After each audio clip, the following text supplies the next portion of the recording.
Je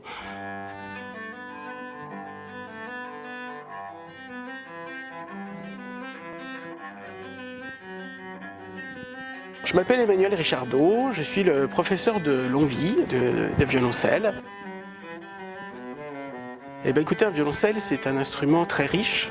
On dit souvent qu'il est le plus proche de la voix et il a surtout ce qu'on appelle une très grande tessiture, c'est-à-dire les graves. Ça peut être aussi des choses très aiguës. Et donc, un orchestre de violoncelle peut presque se suffire à lui-même. Moi, j'ai choisi de faire du violoncelle quand j'étais petit, alors pour des raisons un peu terre-à-terre, c'est qu'on était toujours assis. C'est une façon de dire aussi qu'on ne porte pas l'instrument et qu'il est posé sur nous. Pour les petits, évidemment les petits, les violoncelles sont tout petits, et souvent le premier cours, on fait un gros câlin au violoncelle, donc c'est quelque chose qui plaît beaucoup aux enfants. Alors, la difficulté du violoncelle, elle est toute relative. C'est vrai qu'on fait tout de A à Z. On fabrique le son avec l'archet.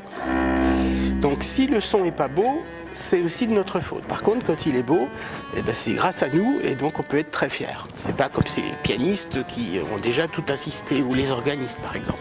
Tous les instruments sont beaux, mais c'est vrai que celui-là, c'est le plus beau.